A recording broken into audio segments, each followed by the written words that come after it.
Mesdames, Messieurs, bonsoir. C'est l'heure de l'émission La Grande Interview. Il est 20h32 ici dans nos studios de Wenze Manzanza. Et aujourd'hui, nous allons recevoir comme invité l'ancien député Abel Masengo. Nous le recevons aujourd'hui pas comme un homme politique, mais c'est une affaire de société parce que, comme beaucoup d'entre eux, il y a beaucoup de personnes aujourd'hui que leur titre foncier ou leur terrain est saisi par les puissants de cette république. Et une démocratie se distingue quand il n'y a pas de vache sacrée où personne n'utilise son pouvoir ou sa position pour maltraiter les autres. Voilà la raison pour laquelle nous avons décidé de recevoir M. Abel Masengo ce soir. Et je vous rappeler, et je tiens à féliciter le général Philippe Obara, celui qui commande la DGSE, qui a réussi à mettre main sur monsieur Hassan Ahmad Odjedj, celui qui, il y a 3 ans, a rendu handicapé mademoiselle Flore Barros. Flore Barros, voilà l'image de monsieur Hassan Odjedj. Depuis 4 jours, il est en train de croupir dans les geôles de la DGSE. Et il s'est vanté à un moment que sa poche est si grande qu'il avait mis dedans toute la justice congolaise. Mais une personne a décidé de rendre hommage et montrer que c'est un pays, ce n'est pas une république bananière, que ce n'est pas parce que vous êtes très fort que vous pouvez faire ce que vous voulez. Je voulais aussi à tous les internautes qui croyaient qu'aujourd'hui on devait avoir un débat entre M. Mirassa Clément, qui est le président de PSD, et puis M. Ediver Aimé Moigny, qui est le député de Mongali 1. Cet débat n'a pas eu lieu, mais elle aura lieu parce que ceux qui disent qu'ils sont les démocrates ou qui donnent des leçons doivent aussi être capables d'accepter la contradiction. Donc, M. Mirassa et Ediver Moigny aura un débat ici dans les jours qui vont s'annoncer. Dans les jours à venir, vous aurez ce débat entre Ediver Moigny et puis M. Clément Mirassa. C'est lui qui va fuir cette fois-ci. On va vous dire. Et l'autre débat que tout le monde est en train d'attendre ici, c'est le débat entre le secrétaire général du tout-puissant Parti congolais du travail, PCT, et aussi le secrétaire général de l'UPADS, Tati Mabiala. Donc tous ces débats auront lieu ici parce que toutes les personnes qui vont refuser les débats, ne vous en faites pas. Ici, on dira qui a refusé de venir au débat parce qu'il ne suffit pas d'avoir souvent des monologues. Il faut aussi avoir la capacité d'accepter la contradiction. C'est ça aussi, la démocratie. C'est 20h30, c'est l'heure de la grande interview.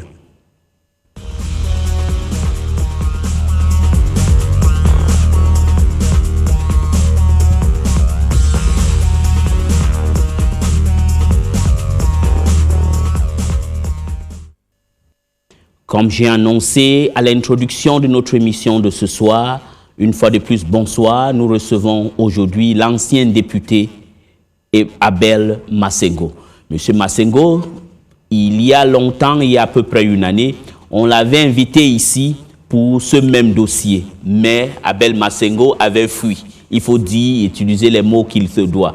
Mais je ne sais pas pourquoi aujourd'hui Abel Masengo a accepté encore notre invitation. Mais je tiens aussi à vous dire qu'aujourd'hui nous faisons cette émission suite à un article qui avait été écrit par les dépêches de Brazzaville et aussi par la semaine africaine, je m'excuse, la semaine africaine et aussi Thalassa. C'est suite aux enquêtes que fait 2 journaux, la semaine africaine que a comme rédacteur en chef ou directeur de publication Joachim Banza et puis Thalassa que nous avions décidé aussi de toucher et faire venir M. Abel Masengo. Et que je crois qu'il a eu le courage de venir aujourd'hui, de s'exprimer, parce que c'est un problème de propriété, un contentieux que tout le monde le sait aujourd'hui, le problème de la vente d'un parcelle à beaucoup de personnes. Alors, M. Abel Masengo, vous ne venez pas aujourd'hui comme un homme politique, parce que j'ai vu les gens commencent à poser les questions sur la Constitution. Ça n'a rien à y voir. Ces problèmes de la Constitution, vous devez les poser à M. Ediver Moigny et puis à Clément Mirassa. Ça, c'est leur problème. Mais M. Abel Masengo, soyez les bienvenus. Merci, monsieur le journaliste. Qu'est-ce qui a fait qu'aujourd'hui, vous ayez le courage de venir aujourd'hui sur ce plateau? Je vais quand même lever l'équivoque, monsieur le journaliste. Je n'avais pas fui. Oui, vous avez fui, monsieur Masengo. Parce qu'on avait préparé le studio, tout, et vous n'êtes pas venu. Je n'ai pas la tête de celui qui peut fuir, tu me connais. Je suis dans mon quartier, je suis un enfant de Windsor, je suis né ici, grandi ici, donc je connais les coins et recoins de votre studio, il n'y a pas de problème. Mais ce qui s'est passé la fois passée, c'est que je n'étais pas venu parce que le fruit, quand il tombe, il est mûr. Le fruit n'était pas encore mûr. Il fallait laisser ces gens-là en train de commettre les erreurs au fur et à mesure. Donc maintenant, comme le fruit est mûr, je ne vois pas comment je peux venir à votre individualité. Oui, mais monsieur Masengo, ici, vous n'allez pas utiliser les paraboles. Le fruit n'est pas mûr, on veut les choses très claires. Vous n'allez pas utiliser les paraboles, vous allez dire des choses d'une manière claire. Parce que les histoires de fruits ne sont pas mûrs, des choses comme ça. Les yaya et tout ça, on ne veut pas ça ici aujourd'hui. Bon, nous vous invitons parce que ce qui m'a fait vous inviter une fois de plus, c'est parce que j'ai vu que dans votre dossier, il y avait le nom de monsieur Hassan Odjedj. Une fois de plus. Parce que M. Hassan Odjedj, et je ne voudrais pas qu'on généralise des choses. Ce n'est pas tous les Libanais qui sont comme M. Hassan Odjedj. Il y a les Libanais respectueux dans ce pays, dont on ne doit pas généraliser des choses. Nous, notre problème, c'est M. Hassan Odjedj qui défie la justice du Congo, qui a dit que la justice du Congo est corrompue. Ah bon oui, c'est même vrai parce que depuis 3 ans, il marche. Si M. Philippe Obara n'avait pas décidé de l'arrêter, donc il devait toujours être au large. Ça nous a interpellés parce que dans votre dossier, il y a encore son nom dans votre dossier. Alors expliquez-nous, qu'est-ce que Hassan Odjedj a à y voir avec votre problème de propriété à Pointe-Noire? Bon, merci monsieur le journaliste. Monsieur Odjedj, c'est mon voisin. Donc depuis longtemps, ce monsieur avait aussi des velléités expansionniste, parce que c'est mon voisin, il louait pour le compte de l'État, il voulait aussi prendre mon domaine. Donc ça veut dire que, après, quand le constat fait par les syndicalistes de la pêche, ils ont fait la traçabilité du site pour expliquer comment M. Masengo est devenu propriétaire. Donc c'est pour cela que son nom est pratiquement dans mon dossier pour le point du camp. C'est un camp. C'est le camp de la pêche. Hassan Odjedj loue pour le compte de l'État chez mes voisins. Mes voisins, c'est l'État. Moi, j'ai pratiquement 70% de ce camp. Donc, Odjedj, c'est mon voisin. Il a fait louer. Il est en train de faire louer. Donc, on a fait une traçabilité, expliquer de A à Z le site. Donc, M. Masengo Abel est propriétaire de l'hangar, plus le bâtiment, et les 1800 mètres carrés, ce qu'ils ont expliqué. Et M. Odjedj loue la partie étatique. C'est ça. Donc, il n'a rien à voir avec moi. Et il loue dans la partie étatique. De l'État. Mais vous avez dit qu'il avait des velléités expansionnistes. Ça veut dire quoi?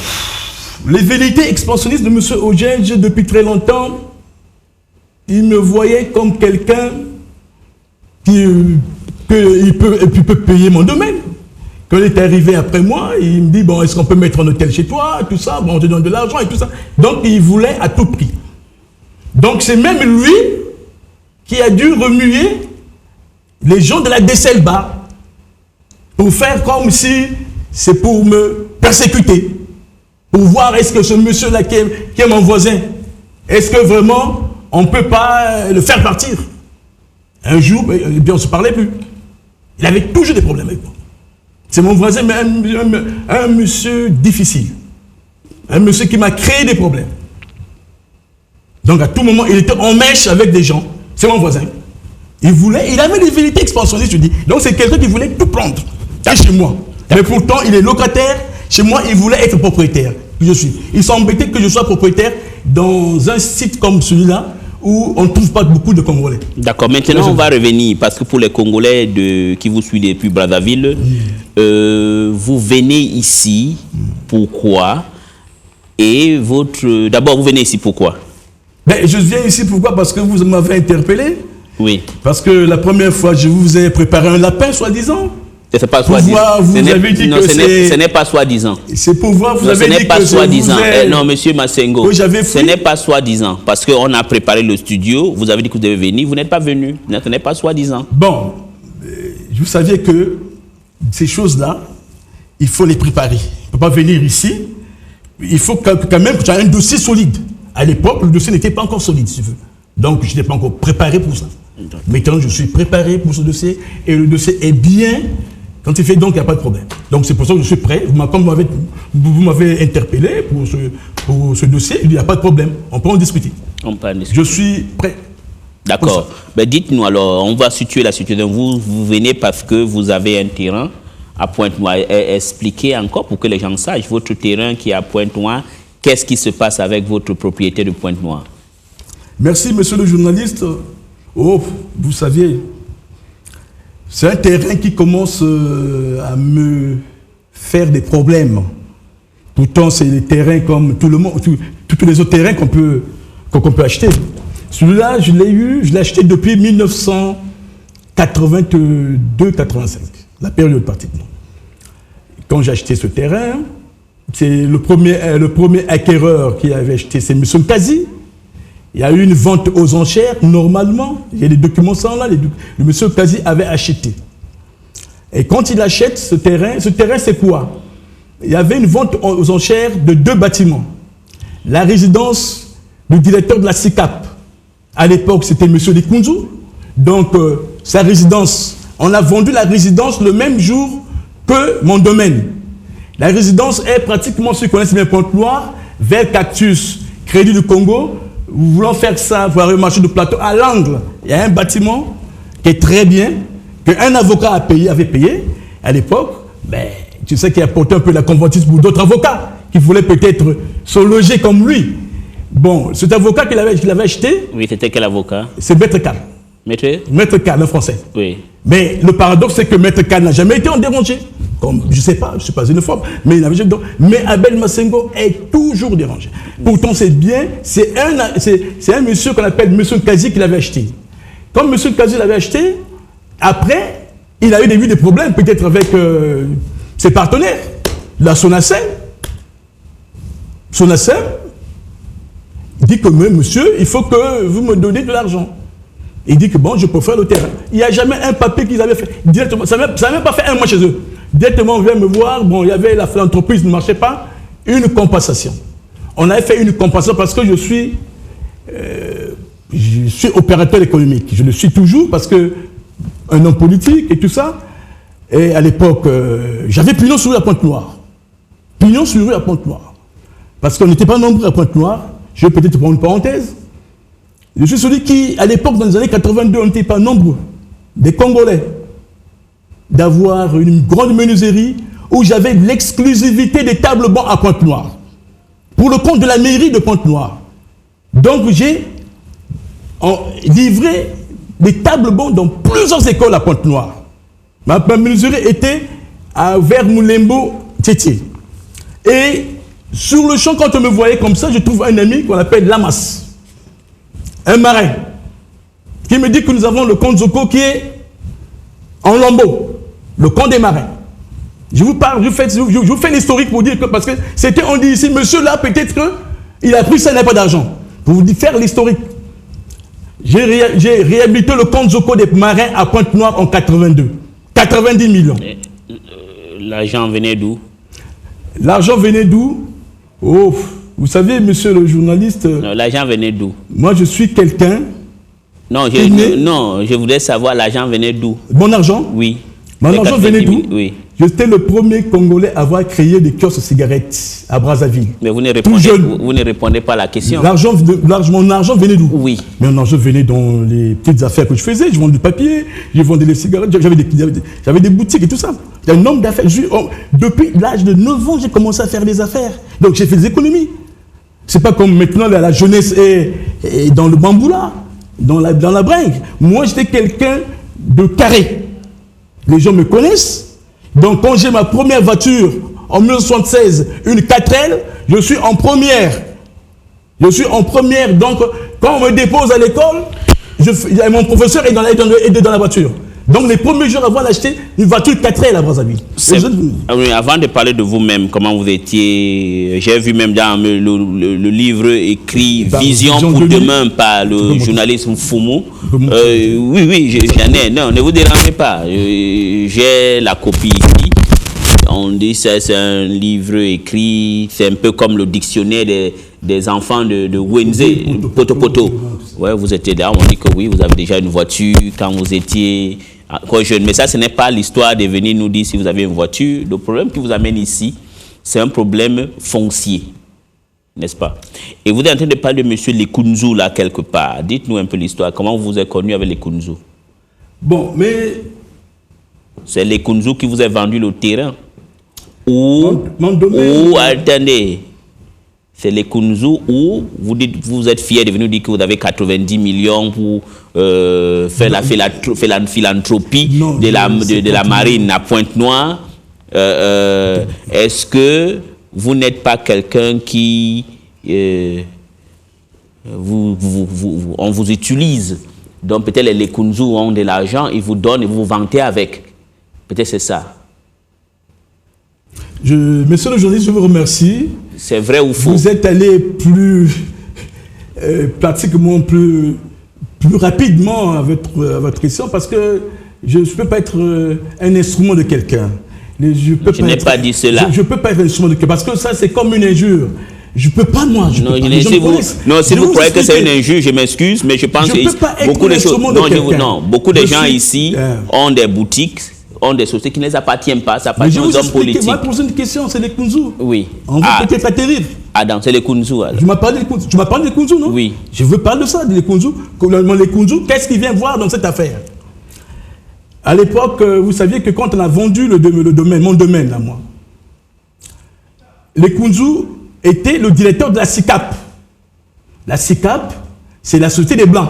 C'est le directeur général des Kunzu. Et là où habitaient les Kunzu aussi, c'était vendu par... c'est M. Karl, un Français qui avait payé ça. Et comme moi, à mon âge, le monsieur qui avait acheté, c'est un papa, M. Kazi, et je suis maintenant un petit, je suis son fils, qui a été à ce bâtiment. Et je suis pratiquement le plus jeune dans le secteur, en centre-ville, avoir un truc comme ça. Et j'ai eu comme des obus autour de moi. Comment ça se passe?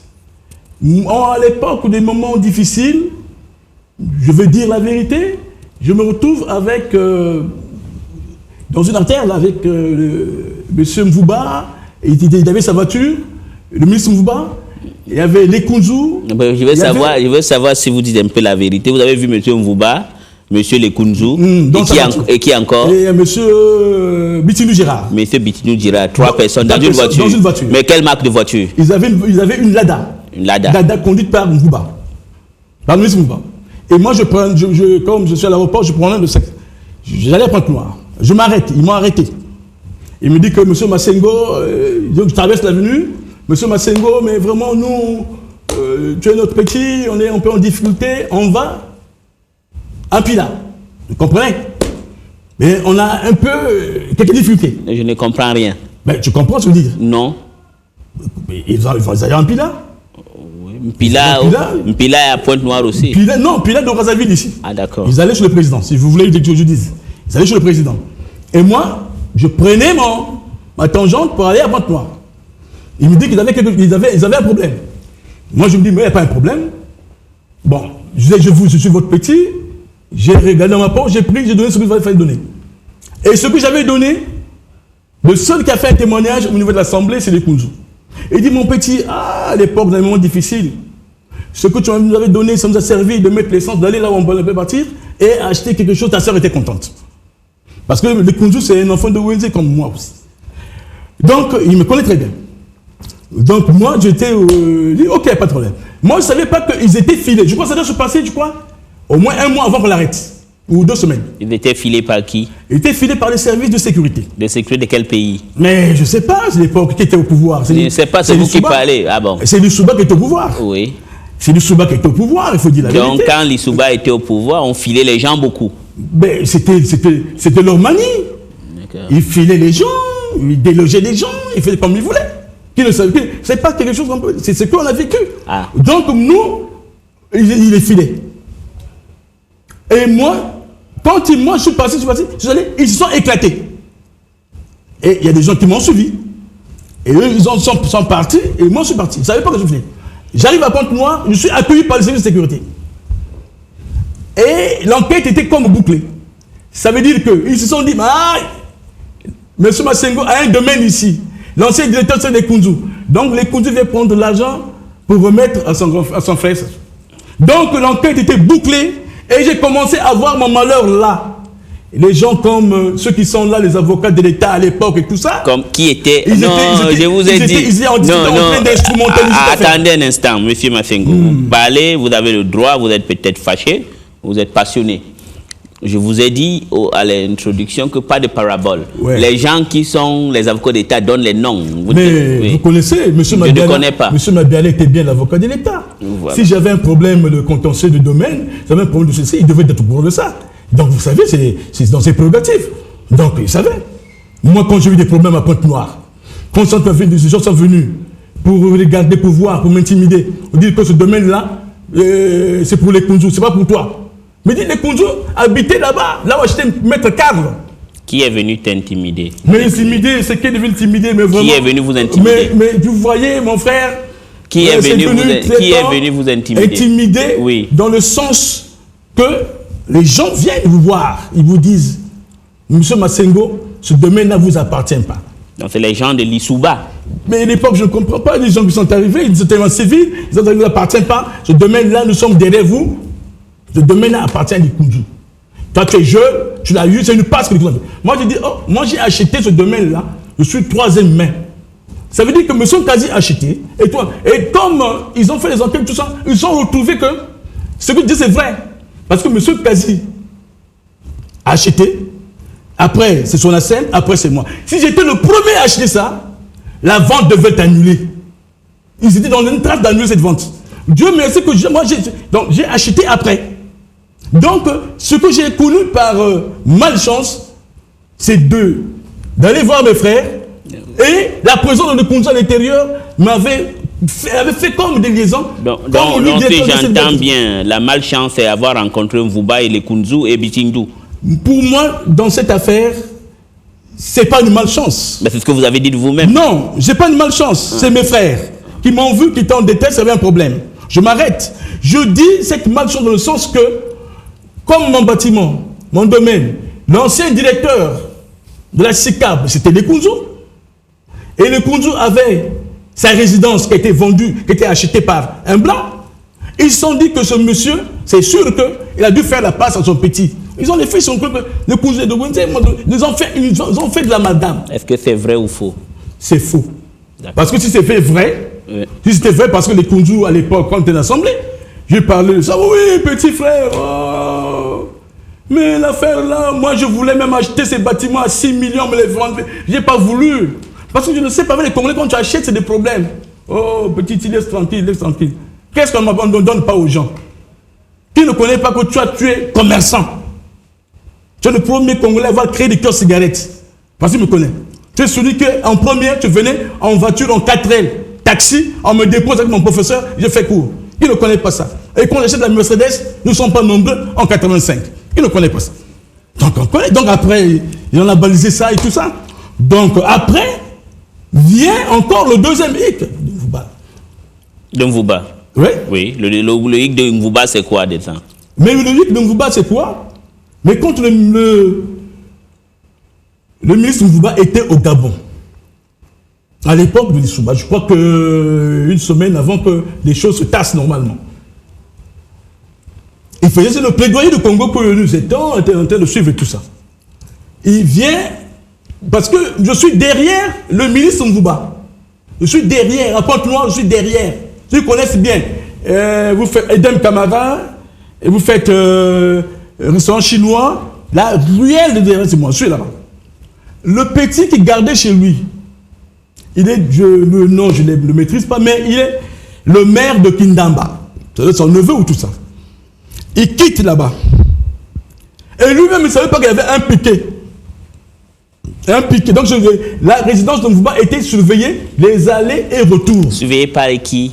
Mais surveillée par l'époque que vous ne connaissez pas, vous n'êtes pas ici. il y avait des tensions à Pointe-Noire, à 1 semaine, à 2 semaines. Mais surveillé par qui? On n'a pas tout le temps. Surveillé par les services de Jean de Lissouba. Lissouba, voilà, dites des choses comme ça, monsieur. Sa résidence de Mvouba était surveillée par les gens de Lissouba. Voilà. C'est ça que tu veux. Oui. Il avait un piquet. Moi, je vois venir quelqu'un de là-bas, il vient, il arrive, moi j'étais en train de sortir. Oh grand frère, pardon.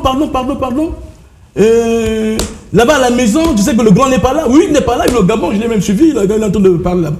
Mais... Et Mvouba était allé faire quoi au Gabon? Mais c'est lui qui représentait, je crois, il était pour les négociations. Comme il représentait, je crois, le président de la République. Il y avait des négociations avec le président Bongo. Je crois que c'est un truc comme ça. Donc, il dit, mais mon frère, tu m'excuses, moi j'ai des problèmes, il y a des chiens, il n'y a rien. Il y a des chiens, il n'y a rien, il y a des... Comment je vais faire? Il faut que je fasse manger les chiens et tout ça. Donc j'ai rien. J'amène le petit dans le congélateur, dans une des chambres, et j'ouvre le congélateur, je prends des vivres. Je lui remets un sachet, il amène. Le petit amène le sachet, et dès qu'il est parti, les gens, finalement, moi je suis sorti, et quand j'arrive, le gardien me dit, mais non, à peine 30 minutes, les gens viennent de partir, et les gens qui demandaient une maison à louer ici, regardez tout ça. Mais il s'est trouvé de bizarre parce qu'ils étaient en train de regarder même derrière et tout ça. Après, on me souffle ça. C'est le piquet là-bas qui s'est éclaté. On a fait un deuxième piquet chez moi parce qu'on se ravitaille chez moi. Et comme j'avais un entrepôt, ce que après, quand j'ai fait réfléchir, ils ont cru que mon entrepôt, et comme ils croyaient que le domaine là c'était pour les Bunzu, et mon entrepôt servait comme base arrière pour mettre les armes, pour mettre ceci. Donc j'étais en gros persécuté. J'étais obligé de ne plus être là. Donc sur le deuxième hic que j'ai eu, le petit de Mvouba qui vient pour se ravitailler chez moi, je dis merci mon petit, je lui donne les choses. Il amène chez lui et il y avait un piquet là-bas. Il s'éclate, il dit ah mais le petit là-bas. Donc il regardait toutes les entrées et les sorties de la maison de Mvouba. Donc j'ai connu ce hic là. Oui. Ce gros hic, les deux hics que j'ai eu dans cette affaire. Est-ce que c'est ces problèmes que vous avez eu avec les Kunzu, connaître Mvouba, qui a fait qu'aujourd'hui, on veut prendre votre propriété, votre terrain de Pointe-Noire? Mon terrain de Pointe-Noire a été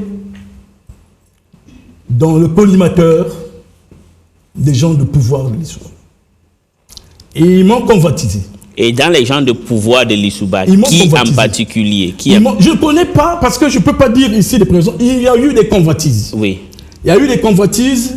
Et comme Mabiala connaissait les dossiers, c'est pour cela que vous le voyez en train de s'agiter de ce dossier. Il se dit que c'est comme un plat réchauffé. C'est comme un plat réchauffé. Il se dit, ah, ce dossier-là, je me rappelle de ce dossier-là. Donc c'est comme un plat réchauffé et tout ça. Maintenant, il ne savait pas que ce dossier, le monsieur, moi, Abel Massengo, j'avais déjà mon titre foncier et tout. Donc, Mabiala a sauté sur ce dossier. Et quand je vous dis ouvertement, j'ai mon locataire, monsieur Morin, un Français, en 2010. Donc, si je vous comprends, je sais, vous avez le droit de dire que vous avez votre voisin qui est un Français, ce n'est pas important. Voisin, c'est un locataire. Donc, moi, je veux dire que c'est le journal, les dépêches, non, la semaine africaine numéro 3394 du vendredi 23 mai 2014 qui avait d'abord titré, il avait dit Pointe-Noire contentieux sur une propriété immobilière. L'ancien député Abel Massengo n'entend pas se laisser faire devant Pierre Mabiala. Qu'est-ce que vous avez vraiment avec M. Pierre Mabiala? Et M. Pierre Mabiala, je vous rappelle, c'est un ministre de la République. Quand il prend une décision, il ne fait pas ça parce qu'il a un problème personnel avec vous. Je crois que la télévision peut montrer ça.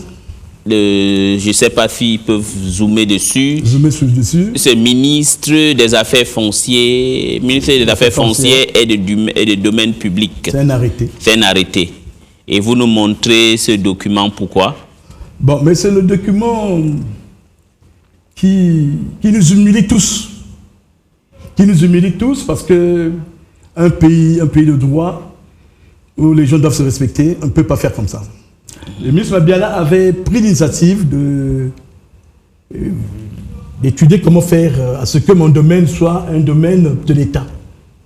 Donc il réfléchit et il initie un arrêté.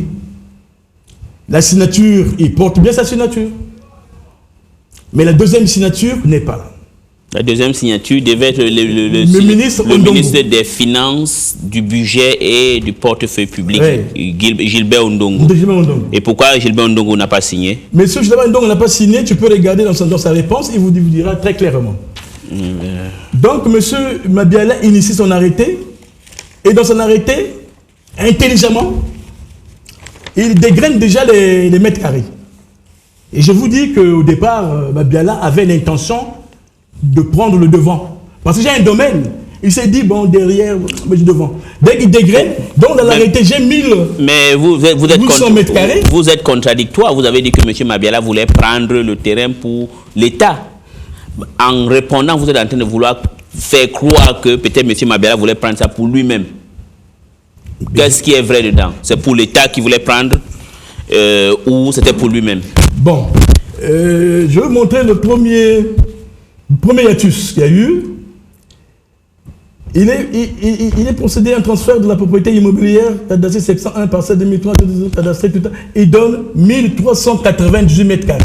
D'accord. Moi j'ai 1800 mètres carrés. Vous avez 1800 carrés. Donc lui, de son intelligence, il met 1800 mètres carrés. Et quand les gens du ministère tu veux vérifier, moi j'ai 1800 mètres carrés. Donc ils se sont dit que Mabiala avait déjà dégrainé les 500 mètres carrés pour qu'il prenne le devant. D'accord. Bon, gardez votre... Attendez, vous allez revenir. Gardez un peu votre fil d'idée. Quand on va revenir, on va observer un temps de publicité. Et quand on va revenir, vous allez un peu nous développer cette affaire entre vous. Parce que la semaine africaine en a parlé. La semaine africaine du vendredi 23 mai 2014 avait déjà titré dessus. Et aujourd'hui, nous sommes en train de parler. Qu'est-ce qui ne va pas entre vous et monsieur ministre Mabiala? Vous avez là-bas aussi, le ministre Mabiala a pris les mains dans le sac. Vous allez nous expliquer tout ça. Donc, ne quittez pas.